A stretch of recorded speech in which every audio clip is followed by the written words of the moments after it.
Alors là, ça va pas du tout, je vois trop de personnes mal préparer ces ramen-là. Je vois plein de vidéos où vous mettez que de l'eau bouillante dedans. Grossière erreur. Ceux qui ne connaissent pas, c'est les bulldog carbonara. En plus, en utilisant que un sachet, ce sera pour 2 personnes. Oui, oui. Reste jusqu'à la fin si tu veux savoir. Juste avant, abonne-toi pour voir mes recettes. Si tu peux liker ma dernière photo, ça me ferait super plaisir. Dans un premier temps, tu vas prendre quelques pommes de terre. Moi, j'en ai pris 4. Oui, oui, on va mettre des pommes de terre. J'en ai pris 4, mais elles sont petites. Du coup, tu vas les éplucher. Ensuite, tu vas les couper en petits morceaux. Tu prends un wok et tu vas mettre un peu de beurre. Tu fais revenir les pommes de terre. Tu prends 2 gousses d'ail. Tu vas les émincer en mini dés comme ça. Prends un oignon. Tu vas faire des petits morceaux comme ça. Les pommes de terre sont bien dorées. Tu rajoutes l'ail et l'oignon et tu fais revenir pendant 5 minutes. Pendant ce temps-là, tu peux mettre de l'eau dans une casserole pour pouvoir cuire tes nouilles. Ensuite, tu rajoutes des lardons. Par contre, si tu manges pas de porc, tu peux prendre des lardons à la volaille par exemple, ils sont très bien. Tu mets un peu de poivre et tu mélanges. C'est temps de récupérer le fameux paquet de ramen. Tu vas rajouter le sachet rose. Si tu sais pas ce que c'est, en gros, c'est de la poudre de fromage en fait, je pense déshydraté.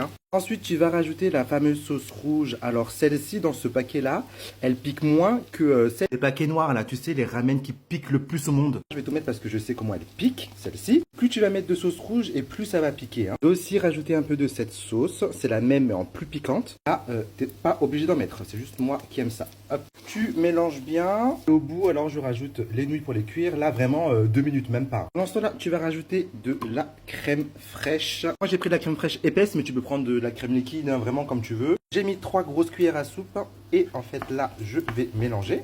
Ensuite tu essores tes nouilles et tu les rajoutes à la préparation. Tu vas bien mélanger tout ça. D'ailleurs si tu es un gros gourmand tu peux rajouter des nouilles. Tu rajoutes ensuite du gruyère. Tu attends que le fromage fonde en mélangeant et voilà c'est prêt. Vous voyez en faisant que un seul paquet, et bien là vous avez un repas pour 2 personnes et c'est copieux. Voilà mon assiette et voilà ce qu'il reste. Sans mentir, c'est vraiment pour 2 personnes, vous avez vu. En plus, c'est vraiment simple à faire, il n'y a pas besoin de 10 000 ingrédients. Alors, si ma recette t'a plu, abonne-toi. Regardez.